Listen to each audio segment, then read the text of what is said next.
Здравствуйте. В медиа-центре «Россия сегодня» экспертный институт социальных исследований АИСИ проводит всего круглый стол «Выборы президента Абхазии. Расклад сил накануне второго тура». Модерирую круглый стол я, Данилин Павел, доцент финансового университета при правительстве России, директор Центра политического анализа, член Общественной палаты города Москвы. У нас приглашены уважаемые эксперты. Мартынов Алексей Анатольевич, директор Института новейших государств, доцент финансового университета. Малькевич Александр Александрович, журналист, член Совета при президенте Российской Федерации по развитию гражданского общества и правам человека. Потуремский Виктор Александрович, директор по политическому анализу Института социального маркетинга Инсамар. Таня Канвалерьянович, онлайн-советник посольства Республики Абхазия в России, чрезвычайный полномочный посланник второго класса. Толмачев Сергей Александрович, онлайн, политический консультант. Шаповалов Владимир Леонидович, руководитель проектов АИСИ, доцент кафедры сравнительной политологии МГИМО МИД России, кандидат исторических наук. Сегодня мы будем говорить о важном для России, не только для Абхазии, но и для России, конечно, тоже событии. 1 марта состоится второй тур выборов президента Абхазии. В нем примут участие вице-президент Бадра Гунба и представитель оппозиции, ну, псевдооппозиции, на самом деле, они сейчас находятся как раз во власти, да, и всячески там работают с административным ресурсом. Адгур Ардзинба. В первом туре кандидаты набрали Бадра Гунба 46,38% и Ардзинба 36,9% голосов соответственно. Ситуация в Абхазии накануне второго тура выборов становится все более тревожащей. И впервые за долгое время российские граждане, а надо сказать, что в Абхазии очень много российских граждан, армяне, абхазы с гражданством Российской Федерации оказались на передовой политического конфликта. В Абхазии перед началом второго тура президентских выборов, намеченного на 1 марта, неизвестные развернули грязную кампанию по разжиганию ненависти против армян, русских и абхазов. Основание якобы давление, на самом деле, которое осуществляется на эти группы, потому что эти группы якобы поддерживают кандидата, который не угоден тем, кто это силовое давление оказывает. Потому что эти группы поддерживают, собственно, кандидата Бадру Гунбу. Спекуляции на тему недовольства результатами выборов, разжигания ненависти, попытки повлиять на результаты голосования фактически бросили Абхазию в ситуацию политического кризиса. И преодолеть, конечно, существующий разрыв между Гунбой и Ардзинбой фактически невозможно. Наверное, именно поэтому используются столь грязные методы, грязные способы и административный ресурс, силовое давление, угрозы и так далее. Как максимум кандидаты могут зацементировать свой электорат. Это максимум, чего можно добиться, если, конечно, не использовать совсем уж грязные методы. Я думаю, что Алексей Анатольевич Мартынов, директор Института новейших государств, доцент финансового университета при правительстве России, может описать ситуацию в республике более подробно. Алексей Анатольевич, вам слово, пожалуйста, расскажите, что там происходит и вообще как. Здравствуйте, товарищи, спасибо, Павел. Ну, действительно, в Абхазии, как известно, состоялись досрочные президентские выборы, первый тур. Напомню, что необходимость этих досрочных президентских выборов возникла после известных событий в ноябре прошлого года, когда была реализована попытка государственного переворота в этом маленьком новейшем государстве со всеми атрибутами, манифестациями, захватом правительственных зданий, с оружием, там по полной программе удалось в последнюю минуту не перейти, что называется, красных линий, за которыми уже конец государственности, и назначены досрочные президентские выборы. Так вот, в первом туре, который состоялся 15 февраля, уверенно победил Бадра Гунба. Правда, ему не хватило буквально несколько процентов для того, чтобы уже в первом туре решить вопрос. Для понимания масштаба в выборах в первом туре приняло больше 60% избирателей. Это меньше 100 тысяч голосов. Ну, то есть вот масштаб понятен. Соответственно, в эту субботу состоится второй тур. Надо сказать, что легитимность и законность выборов в первом туре вполне себе соответствовала тому действующему законодательству Республики Абхазия, которое имеет место быть. Настолько, насколько возможно в этих условиях, выборы были честные, прозрачные, вполне себе, так сказать, соответствовали всем местным канонам. Вот это важно подчеркнуть, на мой взгляд. Разрыв, как известно, между лидером, между победителем, который вот не добрал чуть-чуть, так сказать, несколько процентов, 47 на самом деле набрал Бадр Гумба, и вот вторым или тем самым политическим лицом той самой группы, элитарной группы, которая организовала и реализовала государственный переворот в ноябре прошлого года, Ардзинба, разрыв у них 10%. 10%, и простые математические подсчеты, в общем-то, не оставляют никаких шансов для того, чтобы вот эти люди, которые подняли смуту, могли бы таким электоральным путем получить полноту власти. Вот. Ну, ждем выборов, посмотрим, чем это все закончится. Но здесь важно тоже подчеркнуть, наверное, отдельно, что в Абхазии довольно давно внутри элитарных кругах сформировалось таких два взгляда на абхазский суверенитет. С одной стороны, это такое широкое понимание независимости, между прочим, которую признала Россия 17 лет назад и, собственно, оформила абхазскую государственность признанием суверенитета. Так вот, такой широкий взгляд на суверенитет, что, дескать, мы тут независимы, поэтому делаем, что хотим, берем все, что можно взять откуда угодно, независимо от того, какие это страны, какие отношения у России с этими странами. Мы, дескать, тут независимые. Или, так сказать, там сомнительные какие-то круги, в том числе и криминальные. Ну, все хорошо, что все, так сказать, берем все. Вот это вот такая логика. А там как-нибудь. Вот. С другой стороны, ответственный системный подход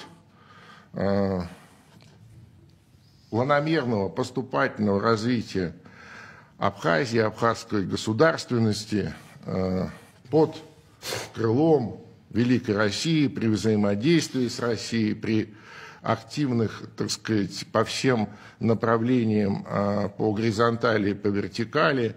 Это вот как раз системная история политическим лицом этой группы, которая набирает всегда большинство, надо сказать, является как раз победитель первого тура Бадр Гумба. Вот. Соответственно, здесь стоит что еще отметить? Понимая, так называемая, она никакая не оппозиция, еще раз, вы поймите правильно, это вот не та история, когда вот есть, значит, правящая, там партия есть оппозиционная, они как-то там меняются, они обмениваются разными взглядами или там тезисами, ничего подобного.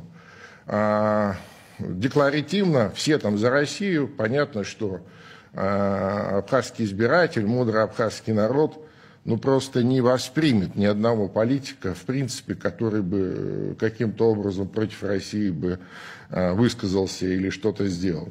Но за Россию по-разному. То есть Бадр Гумба системный человек, это все видят и, собственно, голосуют соответствующим образом. Эти ребята такие, знаете, авантюристы. Авантюристы со всеми вытекающими последствиями, с огромным количеством разных нечистоплотных связей, методов, и так далее, и так далее, и так далее. Достаточно вспомнить историю с вот, попыткой разжигания межнациональной розни в рамках этой кампании. Это вообще, конечно, за гранью, в общем-то, вот, по крайней мере, моего понимания того, что из себя представляет абхазское государство, абхазский народ. Я довольно давно наблюдаю внимательно и с разной степенью участия за развитием абхазского государства, и для меня это вещи неприемлемые и непонятные. Вот. Я больше вам скажу, после первого тура у меня пару звонков было от, как они представились, небезразличных граждан Абхазии. Знаете, вот это, ну, телефон найти не проблема, мы там много работали в свое время. Так вот, эти возмущенные, вернее, не безразличные граждане, значит, пытались обратить наше внимание, что, дескать, посмотрите, как активно голосуют армянские села Абхазии за Бадыр-Гумбу. Ну и что? И что? В чем разница? У вас, говорю, что, граждан делят на беленьких и черненьких, на титульных и нетитульных? Слушайте, это просто неприемлемые вещи. Неприемлемые вещи.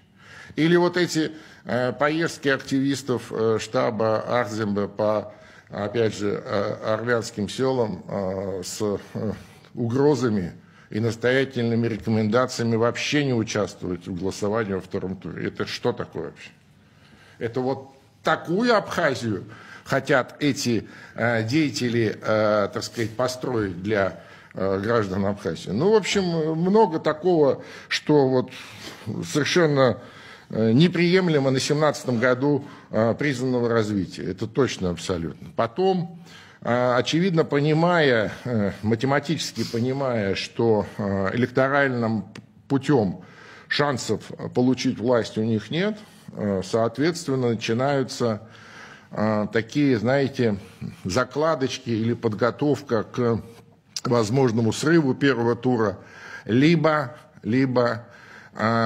максимальной делегитимации результатов второго тура, второго тура, и делегитимации второго тура. То есть вот требования, например, к избирательной комиссии Республики Абхазия, да, такое недоверие, во-первых, выраженное этими проигравшими кандидатами, во-вторых, требования замены состава всех комиссий. То есть вот всех здесь и сейчас. Ну все же, Алексей, давайте уточним, не кандидатами, а одним кандидатом я и его окружением. Я про него же и говорю, про этого деятеля Арзембе, понимаете, который, кстати, между прочим, весьма отдаленное отношение имеет к великому Владиславу Арзембе. Ну, фамилии-то одинаковые, там, может быть, он какой-нибудь дальний родственник, но вот с точки зрения своего поведения и того, что он продвигает, ну, знаете,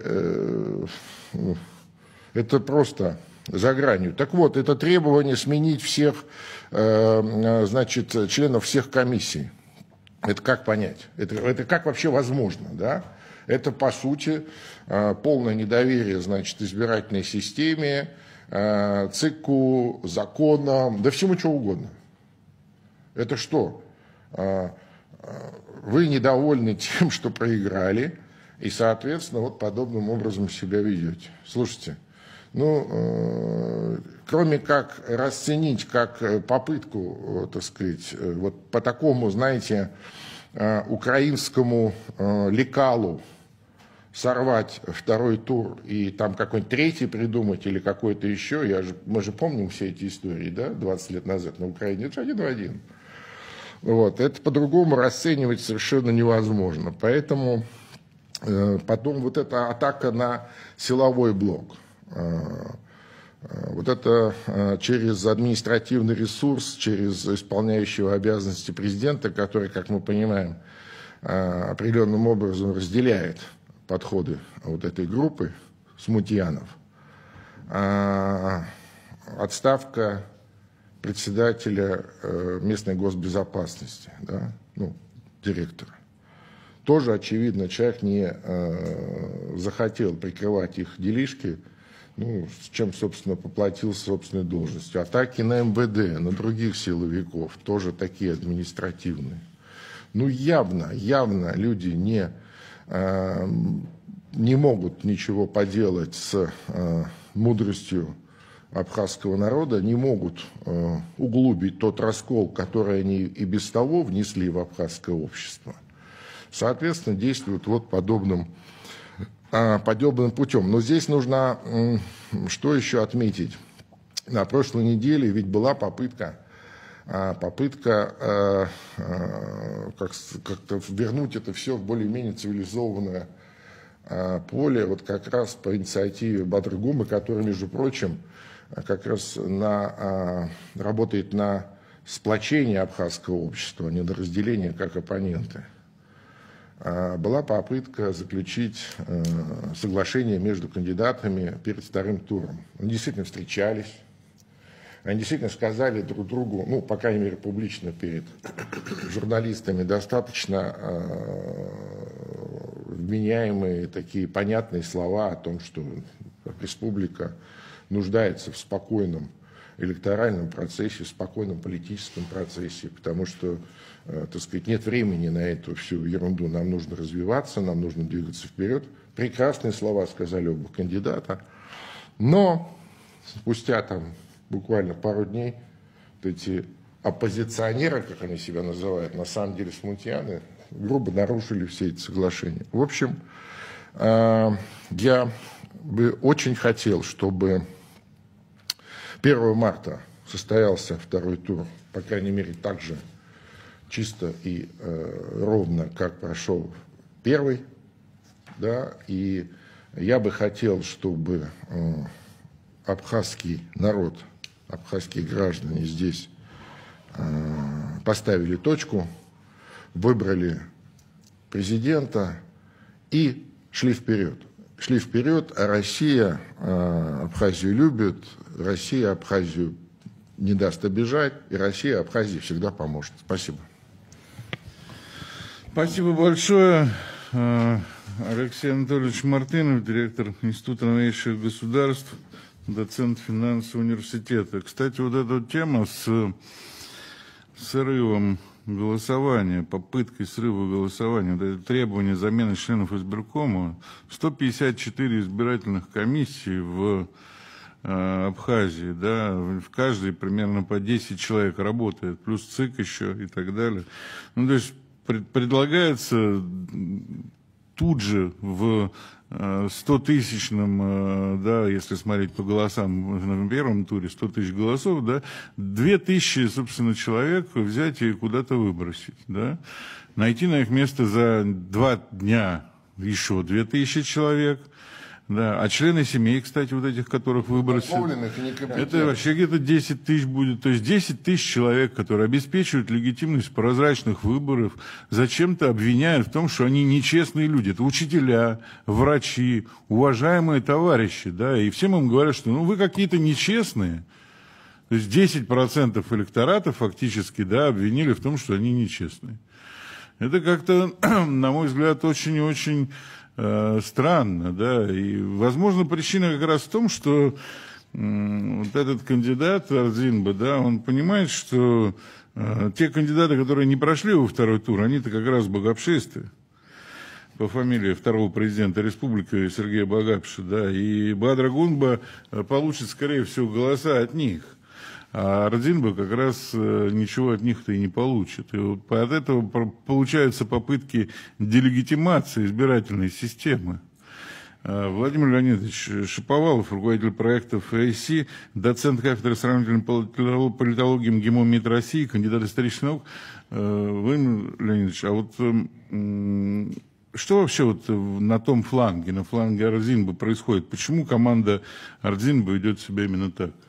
Ну, прежде всего, немножко давайте вернемся в предысторию. Действительно, в ноябре, как вы правильно абсолютно сказали, Абхазия становилась у опасной черты. И абхазскому народу, и абхазским политическим элитам хватило мудрости эту черту не перейти. Было заключено соглашение 19 ноября 2024 года, которое стало основой для так сказать, и наделение полномочиями исполняющего обязанности президента Бадра Гунбы и организации избирательного процесса внеочередных выборов.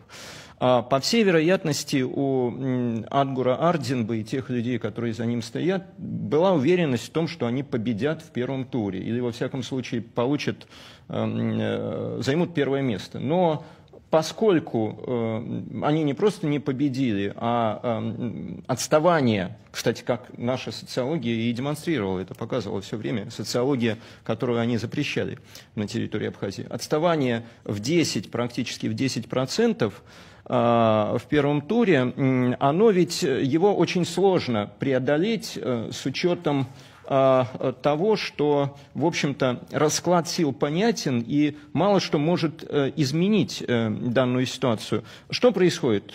Ардинба и его команда, теряя инициативу, начинают переходить к методам, которые далеки от демократичности, от легитимных процессов. Это запугивание, это использование административного ресурса, это разнообразные грязные технологии. И Абхазия – это многонациональное государство, в котором и абхазы, и русские, и армяне всегда жили и живут в едином братстве народов. Многие из них являются гражданами Российской Федерации, что для нас очень важный аргумент, поскольку мы своих не бросаем в беде, и это чрезвычайно серьезный момент. И вот в этой ситуации сразу же начинаются элементы запугивания. Председатель армянской общины Республики Абхазия Алик Микоян прямым текстом сказал, что это прямые призывы к насилию и подрыв межнационального единства. Те действия, которые совершили, уж не знаю, по прямому указанию Ардинбы или, может быть, по своей инициативе люди из его окружения. И, конечно, это случай абсолютно вопиющий и неприемлемый с точки зрения любого государства, развития избирательного процесса. Использование административного ресурса, попытка давления на органы государственной власти. Уже шла речь о том, что по совершенно надуманному предлогу поменяли руководителя службы государственной безопасности, отправили в отставку Дмитрия Кучуберия и попытались отправить в отставку министра внутренних дел, но сотрудники не позволили, фактически встав на защиту своего руководителя. Попытка давления на избирательную комиссию. Это абсолютно не соответствует и принципам легитимности и демократии. Это абсолютно не соответствует и тому соглашению, которое было заключено 19 ноября 2024 года, потому что одним из пунктов этого соглашения было не менять должностных лиц, естественно, для сохранения стабильности и преемственности власти. Здесь мы видим, конечно, совершенно другие действия. Сам Атгур Ардинба, может быть, к нему и нет претензий с точки зрения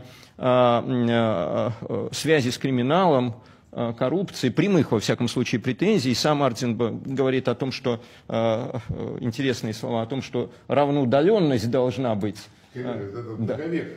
Равноудаленность. Где-то мы это слышали. Криминала от власти. И говорит о том, что даже если мой брат, он приводит пример, был бы в чем-то замешан, я бы, так сказать, очень строго к этому отнесся. Но, к сожалению, мы видим, что эти слова не в полной мере соответствуют делам, потому что мы видим, что в окружении Атгура Ардинбы есть люди, которые и связаны с криминалом, и более того, связаны с террористической деятельностью. Адамыр Пачалия по кличке Пачаха, известный криминальный авторитет Абхазии, кстати, имеющий большую дружбу с грузинским авторитетом Таро.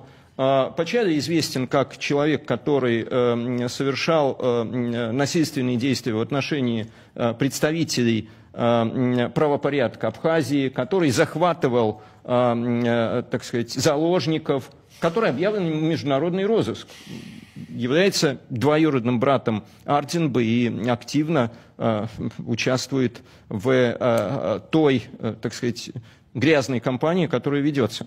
Мухаммед Такджан, также известный как Габрия Тугбай, известный террорист, создатель в прошлом абхазского джамаата, религиозно-террористической организации, участник боевых действий против России на Кавказе, участник захвата российского парома в 1996 году, сейчас проживающий в Турции, имеющий прямые связи с организацией Гюлена, небезызвестного, также активно продвигает линию Ардинба и даже пытался создать какой-то собственный избирательный участок в рамках своей собственности, недвижимости Турции. Кстати, в Турции он дважды уже привлекался к ответственности за, так сказать, свои бандитские действия. Вот люди, за захват заложников дважды, кстати. Да. Вот, второй раз тоже он захватил заложников в банке, да, и получил какое-то смешное наказание абсолютно, потому что он против русских, опять же, выступал. Ну, захватил заложников и требования к России выдвинул. Вот те люди, которые с этой стороны присутствуют, и мне кажется, что было бы правильно со стороны Ардинба, если он действительно позиционирует себя в качестве, так сказать, равноудаленного от криминальных структур политика, четко расставить точки и, так сказать, обозначить, что эти люди к нему никакого отношения не имеют, но мы этого не видим. Более того, мы видим, что и те люди, которые обещали, так сказать, наказать представителей армянской общины, которые не так проголосовали, как нужно, это же представители непосредственно штаба кандидата, не какие-то совершенно другие инициативные абхазские граждане, неравнодушные, как вот было сказано, которые просто действуют по своей инициативе. Нет, это представители штаба. А теряя инициативу, Ардинба прибегает к таким методам. Фактически речь идет о том, что по сути кампания в этот период между двумя турами кандидата Ардинба сопровождается исключительно скандалами и такого рода действиями. В результате низовые сотрудники штаба Ардинба демотивированы, понимают, что, так сказать, перспектив серьезных нет, а руководство, по всей вероятности, сориентировано, готовится к срыву или к тем или иным действиям, которые могут быть после второго тура. Иначе как объяснить тот факт, что 21 февраля было подписано соглашение, действительно кандидаты встретились, было установлено, что не используем административный ресурс, что принимаем результаты выборов, и буквально на следующий день или через 2 дня начались вновь эти провокационные действия. Важно для нас, что, к сожалению, эти действия прямо или косвенно направлены против России, против российских граждан. Мы это с тревогой на это обращаем внимание. В то же самое время нужно отметить, что, конечно, абхазский народ всегда был, есть и будет другом российского народа, и такие действия не приводят к тому, что можно кого-то запугать, а наоборот отвращают, потому что возникает понимание того, что что-то не так с этим кандидатом, и что на словах, заявляя о дружбе с Россией, на самом деле он действует совершенно иначе. В качестве резюме хотелось бы сказать, что очевидно, что и подобные действия, использование грязных технологий, запугивание, нажима, попыток всячески повлиять на результат, конечно, свидетельствует не о силе, а о слабости кандидата. И очевидно, что никаких ресурсов поднять планку выше той, которую Ардинба получил в первом туре, выйти за 40%, у Ардинба и его команды просто-напросто нет.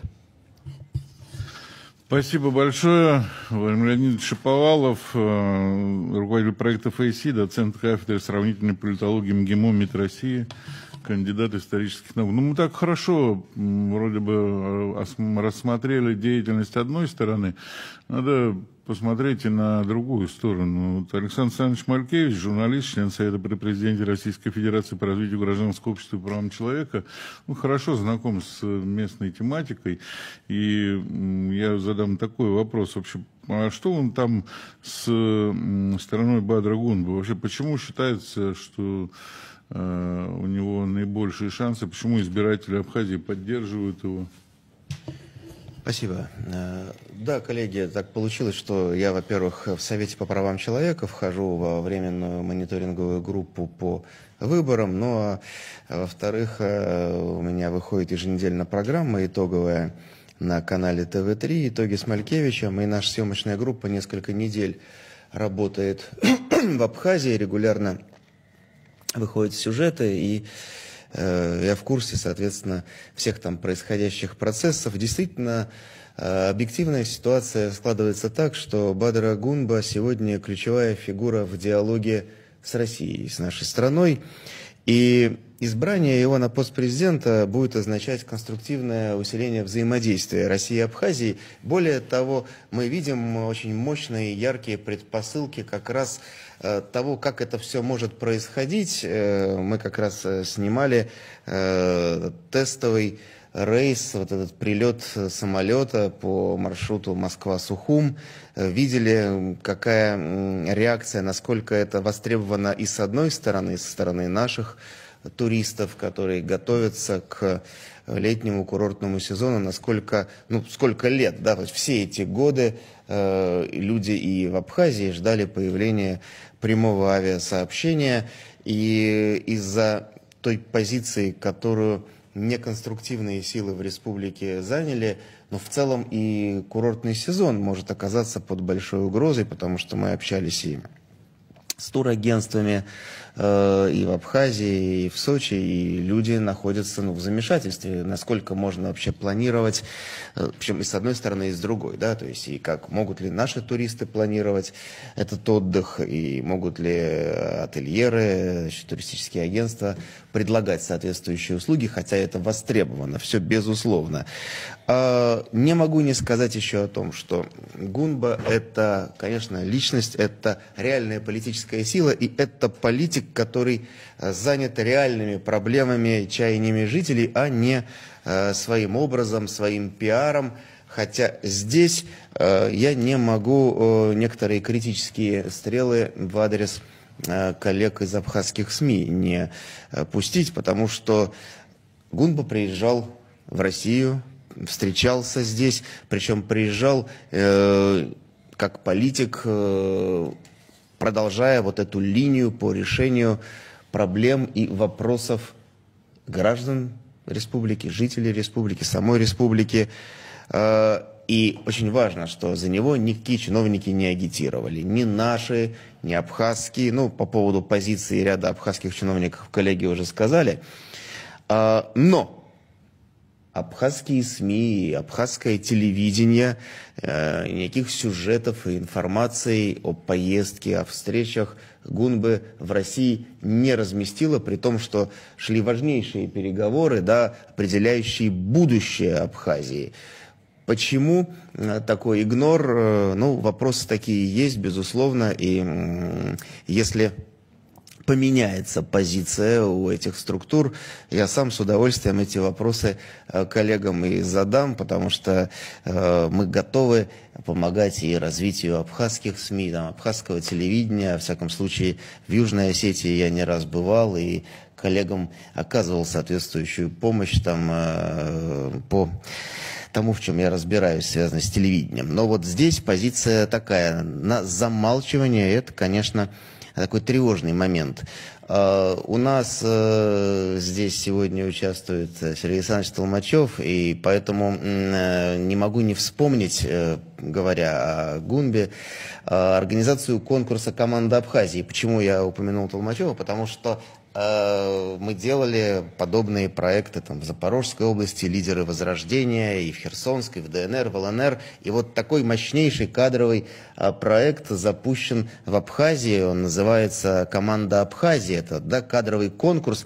По сути, это мощнейшая заявка, чтобы впервые правительства, органы власти формировались по профессиональному, а не по клановому признаку, да, по профессиональному способу. То есть это самые передовые управленческие практики могут быть реализованы, и мы понимаем, почему это в штыки воспринимается отдельными силами и структурами. Опять же, коллеги там упоминали, в том числе и криминальные группировки.